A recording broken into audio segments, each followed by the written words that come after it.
Iranians are not trained like the Artesh is trained, but the Artesh has to be able to filter who in the Artesh is trustworthy and who isn't. One of the most important things that we need to be worried about is whether one of the people are who are supposed to be protecting him end up being one of the assassins, right? So how are we going to make sure? So they have to be very trained, very much trained. Prince Reza Pahlavi security team needs to be trained, and they need to be filtered in a way to make sure that they also don't have any pro regime or pro MEK or pro Marxist agenda secretly infiltrating his security team.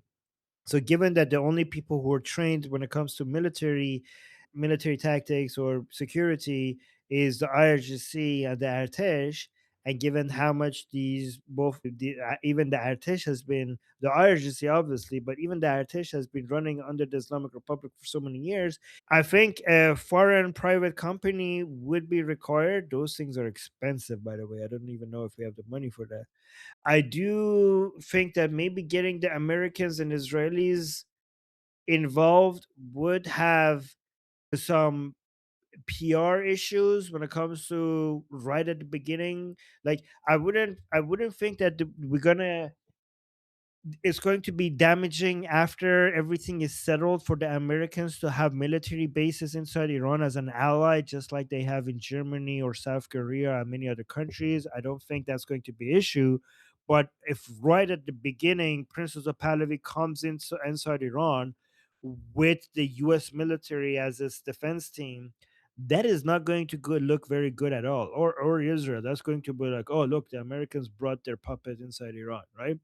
So, and even if you hire a private security, company like a military, and I'm sure Jeffrey will have the solution for us. So, I know everybody's waiting for Jeffrey to answer this question, but I'm just trying to guess before Jeffrey gives us the actual answer. Oh, Susie is here.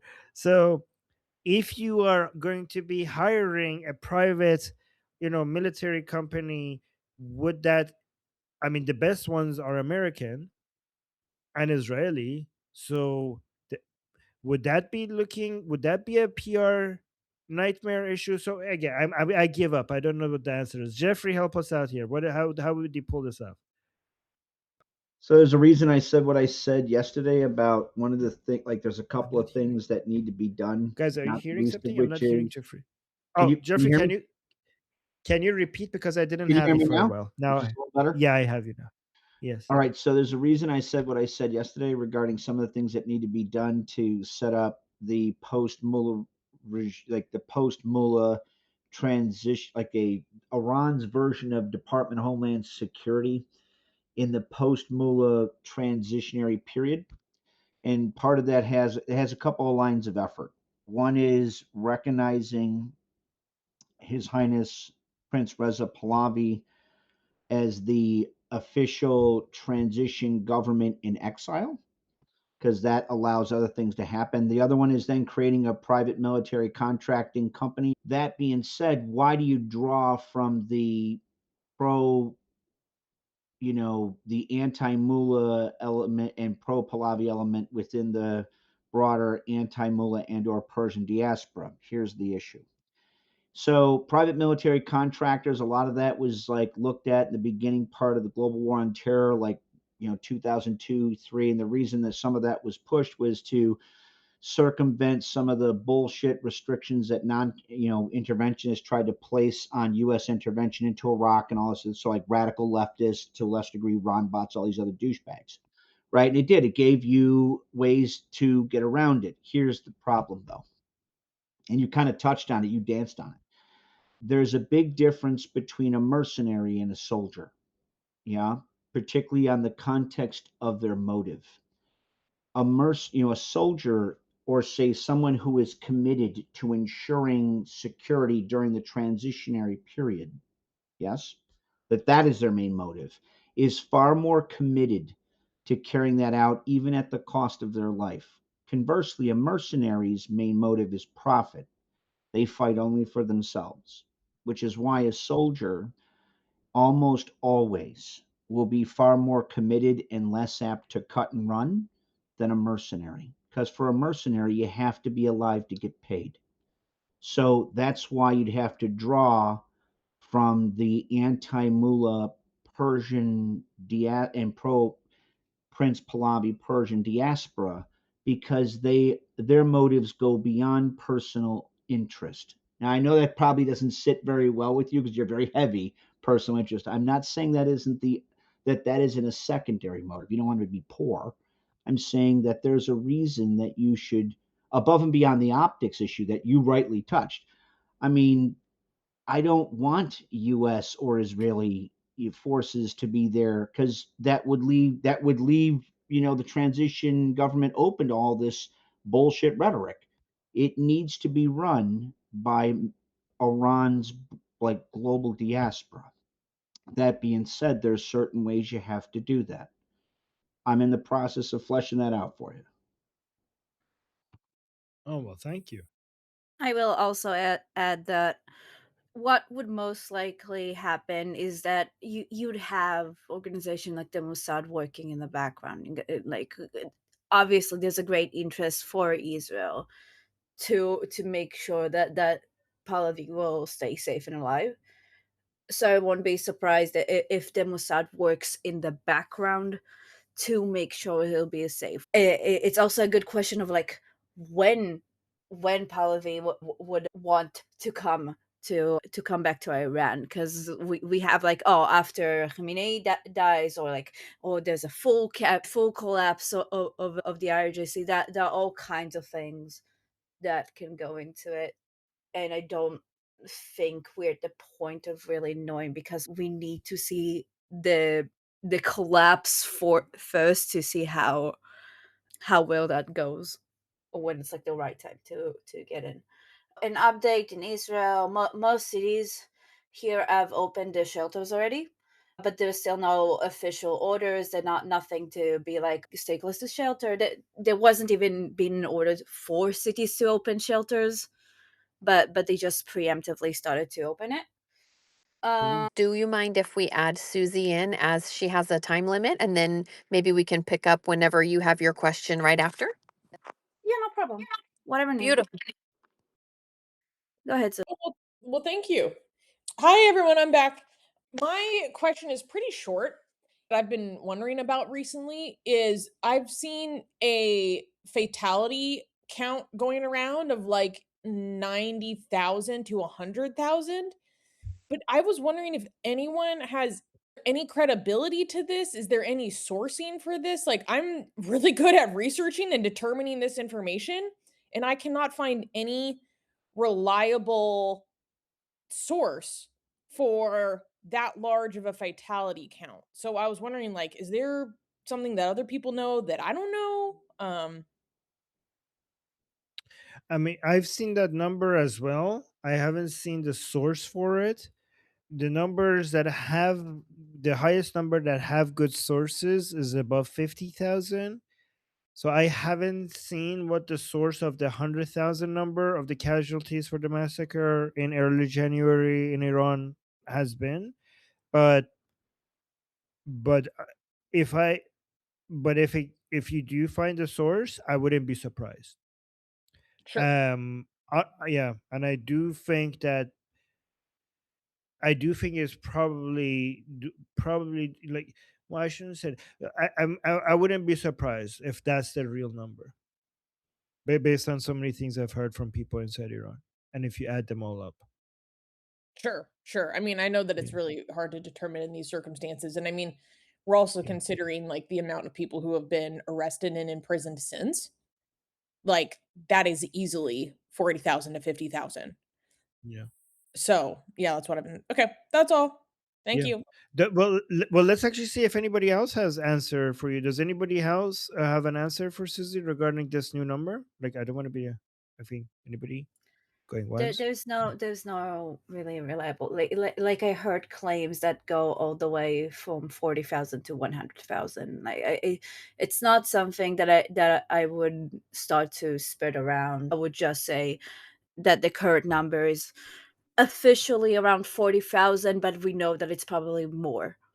in general, if you ever talking to someone to try to explain what's happening, and that's like referred to everyone, and I know you're streaming this on YouTube as well, so for everyone like in the chat as well that want to talk about the situation, as much as we want to show the urgency of what's happening, because we don't have a confirmation that it got to that high of a number, even though it's very likely that it did, try to stay with the quote unquote minimum and say that this is probably more because of the blackout. What do we know about the state of the IRGC control right now? What part is the revolution controlling? Parts are the what cities are in control of the IRGC? Like what do we see in that state? Oh, I mean, remember you're talking about. Let me know if I'm understanding you right now. Mhm. You're saying from a geographical perspective, how much of Iran is under the control of IRGC right now? Yes, yes, and All of it, specifically maybe yeah, all of it. like Yeah. mhm. Okay. And with the current protests that we see, Steph, can you like open your mic when it's your turn? yeah, do we see around the same level of protests as the first wave? Like, do we see more, like a lot of people on the street, or it's mainly what you said earlier when it's like people are chanting from the houses or singing, or like what Oh, do we right see? now Yes, the the protest protest in right now. Iran. Oh, okay. The January 8th and January 9th protests, like that was that was like a different level. Like obviously it's not even remote right now. This is pretty impressive given that anybody's coming out, given that the Islamic Well, yeah. Republic massacred like more than 40,000 people in the streets. But no, not at it's like it's nothing compared to the January 8th and January 9th. Like we had millions of people in the streets. Like it was a sea of people in every single city and town in Iran. Like that was on a completely different level. So it's not that. If it was that, we would be seeing videos of like sea of people taking over. And by the way, if that happens, the internet would be cut completely inside Iran. All communication lines would be cut, internet would be cut. So no, Mhm, we don't have that right now. mhm. And I've seen that some of the families of like key members of IRGC have been declaring their support to Pahlavi. What do you think that first will happen to those family members? Do you think they will get hurt? Or and second, what do you think the effect might be as in in the context of the revolution? Like, do you think that it will help make a transition smoother, or like to have more maybe sorry the word to encourage them to act more like are we going to see more assassination attempts maybe Wait, so you're saying you've seen some IRGC member, the family of some IRGC members in Iran are, openly show, declaring openly declaring on what on social media, all right, yeah declaring their support for Prince Reza Pahlavi. You're saying what are the consequences of doing that?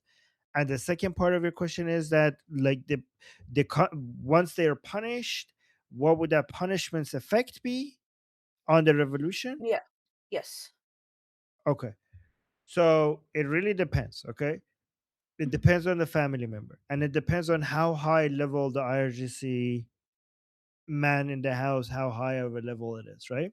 So mhm, if you are a family of IRGC member and you declare your support for Pahlavi, if that person, the husband, the father in the house, is a low level IRGC member, then that family member will be punished, and there's nothing that person could do about it if they wanted to stop it, right? So they will be punished severely, just like anyone else who's caught supporting for Princess of Pahlavi. If they are higher up levels, then they might have the ability to basically beat them up themselves, rather than, so they will go, once they get arrested, they will go to prison. They don't even have to. Once they realize that this is the daughter or the son of a high ranking member of IRGC, they will mhm, just free deliver them to the father, and the father will probably beat the crap out of them at home, and they would not stay in jail. They would just get beaten by their parents. Sometimes they might even get killed by their parents, if the father thinks that there's no saving this person, right? Mhm. But with regards to the consequences to the revolution, it's just it depends on whether or not these stories get out.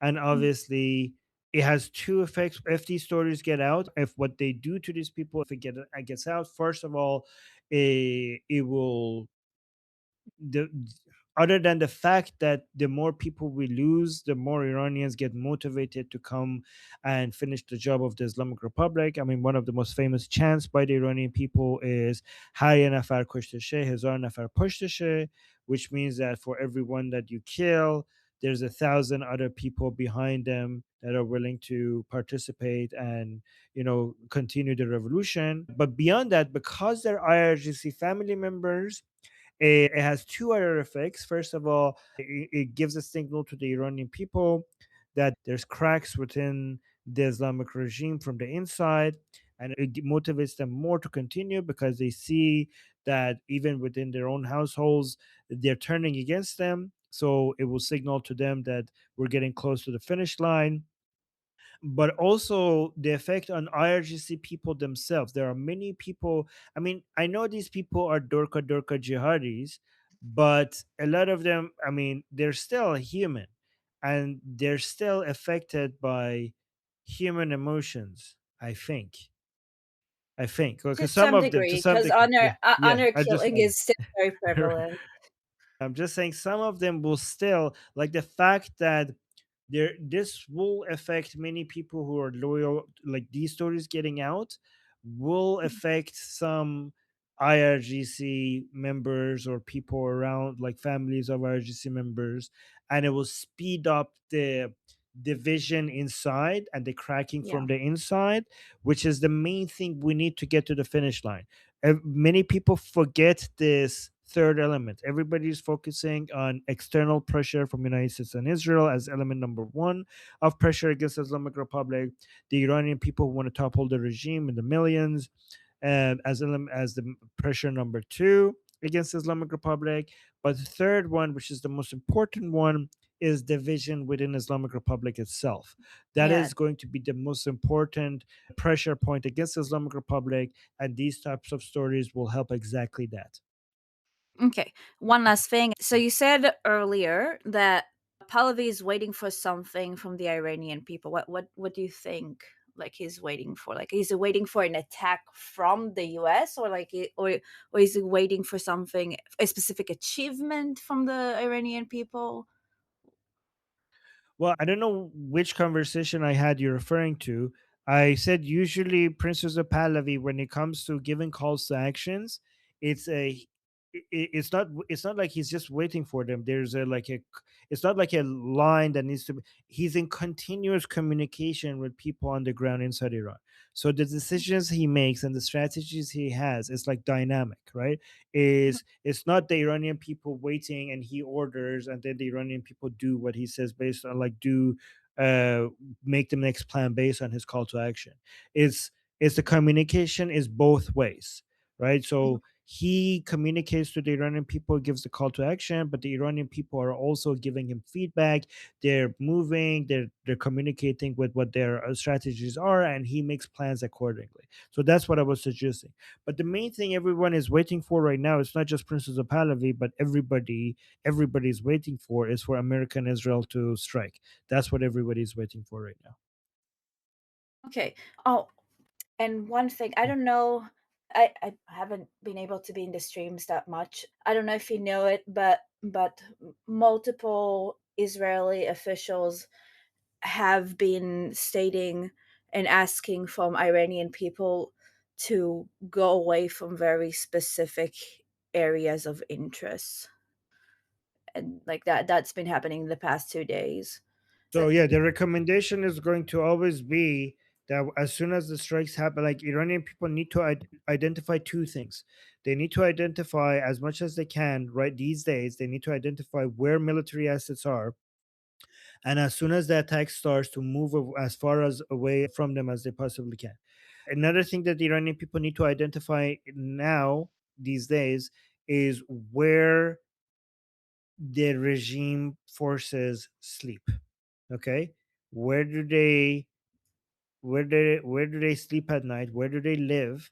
And as soon as things get chaotic, they need to pay them a visit. Okay, thank you, Armin. Yeah. Yeah. Thank you, Sapir. Nail Bunny asked that you please check your Telegram. Okay. And next on the list, we have Cat Lady. Hi, I'm not sure. Okay, my camera doesn't work, I guess. Okay. Oh, it does. Yay! That's great. It was very delayed, but it does. Okay, so I wanted to add one thing. Maybe I'm not super connected because I've had enough of news. I cannot. I just don't watch the news like at all. Like so, but I was forced to because I was visiting some people. Never mind. So I saw some push messages and I got into it. One detail. One report said that the cabinet meeting will be delayed to Sunday. And right at the same time, I saw some message from, I think, from a Telegram group of news, which said there is like a, I'm not sure how it's called. It's like it's now classified like to say when and where it will happen. Just say. So it sounds like maybe they're having a meeting. Just one detail. Maybe someone can shed light onto it. So whenever we will be ready, I guess, right? Do you want to tell Right. me Hebrew, like what did you see? Like maybe I'll have a better translation. What are you asking? Like, do you want to tell me in Hebrew what did you see? I mean, Cat Lady speaks perfect English, so I don't know No, if but we need to explain. can you ask what you didn't understand? And maybe Yeah, never mind. It's fine. No, but Oh. okay. If you have some Maybe information, I you would could. love to know. Yeah. By the way, if you could maybe Cat Lady, maybe you could post a link to with this information that you have in the chat. Good idea. Yeah. I'll do Okay. that. Yeah. Thank you. Thank you. Good to see you, Okay. Cat Lady. I'm glad your camera was working. Yes. Okay, next is Danny. Hi, so I wanted to share again something that I showed to Adam before. Let me figure out screen sharing 1 second. All right, I found it. So this is a motion from the Canadian House of Commons from March of 2024. And I wanted to show it because this is what radicalized me against the Liberal Party and the NDP over here. So it's an opposition motion, so it's non-binding on the government, but it just shows where the parties stand. And so it's got some misinformation as statements of fact, and then some anti-Israel conclusions based on this. So to just go over the worst part of the misinformation, we have Wait, this is the NDP? Yeah, this was put out by the NDP, and I'll give you a spoiler now. The votes are all of the Conservatives voted no, all of the Liberals except 2 voted yes, and all of the NDP voted yes. And then I don't really care about the other parties. What are they saying against Israel? Right, so for the Sorry, misinformation portion, I had to ask because it wouldn't let me type it. yeah. No, I don't. Steph, wait. What's NBT? NBT? What's NBT? Sorry. Okay, sorry. okay. No, that's a good question. So, okay, sorry. In Canada, the 3 biggest parties right now are the Liberal Party. I forgot that you guys are not Canadian. I'm sorry. We need to explain. So NDP we're talking is one about of Canada Parliament.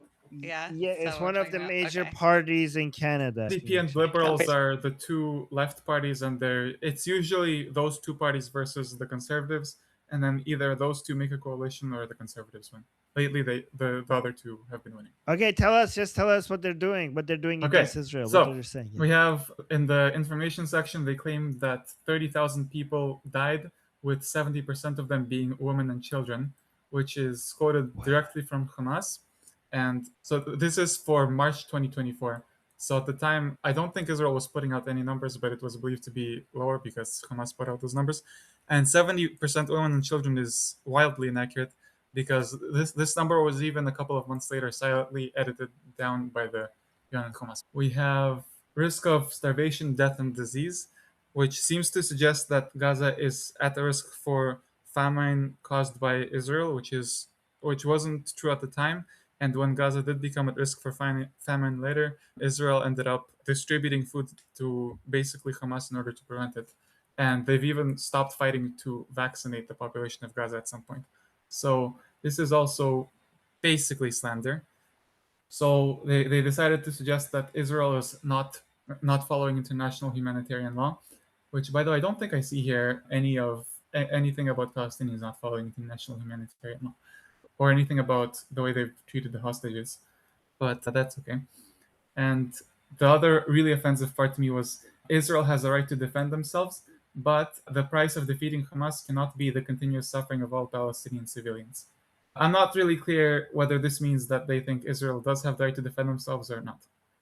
Right? Oh, and also there's an obligatory mention to extremist settler violence, which in my view is a way to try to blame Israel for the Israeli-Arab conflict that's been going on for like 100 years and is in no way caused by settlers, or I would even disagree that it's in any way encouraged by settler violence. So It's just pure jihad. random anti-Israeli BS. That's basically the gist of it. Yes, It's the usual propaganda. it's the usual It's the propaganda. usual Now, propaganda. We don't need to go through the rest of it. We have heard no, this forever. this is where it gets to the worst part, in my opinion. This is what they resolved to do, and out of these 10 points, I believe 9 were against Israel and 1 was neutral. So we have demand an immediate ceasefire, release of all hostages, and Hamas must lay down its arms. But in my opinion, these 2 are fake, because if Hamas doesn't release hostages and doesn't lay down its arms, they're still going to call for a ceasefire from Israel. And conversely, they're not going to do anything to Hamas for this. Cease further authorization and transfer of arms exports to Israel, so something against Israel, and increase efforts to stop the illegal trade of arms, including to Hamas, which is, in my opinion, also completely fake, because Canada isn't in the business of that.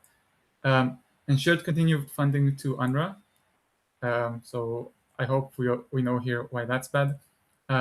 Support the prosecution of all crimes and violations of international law committed in the region. But I haven't seen Canada in any way supporting prosecution of crimes and violations of international law committed against Israelis. Support ICJ and ICC when they're passing resolutions against Israel. Demand unimpeded humanitarian access to Gaza. This one is kind of fair. It's about Canadians in Gaza. Sanction extremist settlers and maintain sanctions on Hamas leaders. So this is do nothing, and this is sanction individual Israelis. Reaffirm that settlements are legal under international law, and advocate for a decades-long occupation, and also establish the state of Palestine. So basically, all points against Israel. And yeah, what I wanted to show was that liberals, all but 2 of them voted yes, and NDP, all of them voted yes. So that's why I'm conservative, I guess. I don't know. Oh my God. I don't know why I have to be pigeonholed into a party like this, but this is extreme in my view. Yeah, that's pathetic. That's pathetic. May I just say that it's incredibly ironic from Canada, out of all of the countries to complain about violation of the Geneva Convention, considering they are the reason that the Geneva Convention was formed. Tell more, Yeah. because I don't even know that. You didn't know I that? don't know. Maybe for another time. I can post something about it. Like, I don't want to Well, disrupt the. Yeah, Canada during the World War, Canada treated all the list of human rights violations as a checklist that they needed to go through and accomplish. They saw it as an accomplished list and tried to go through all of them multiple times. So they saw it as a challenge, as a competition. And they were basically I alarm can't bells process that were exactly. yeah, they were basically the alarm bell that caused the chain of events to get to the Geneva Convention as a thing. Right. So Okay. yeah, by the way, it's really embarrassing. Like, I just want to say, guys, it's really embarrassing. As a Canadian, I apologize to my Israeli friends. Okay, I think that by being an Iranian citizen, I make up for it by the mass support of the Iranian people for Israel. So as my Canadian side, I have to apologize for on We behalf of all Canada, have I guess. stupid politicians, Armin. I don't need to worry about it. I don't know. I mean, yeah, we do have some, but I'm sorry. Before we move on to next in the list, there was a very funny explanation for non-Canadians in the chat of the Canadian parties that I'd like to read out loud. Democrat, Liberal Democrat, National Liberal, Democratic Canada for life, Liberal Canada forever, Liberal for real this time, Extremely Liberal National, and Communists United.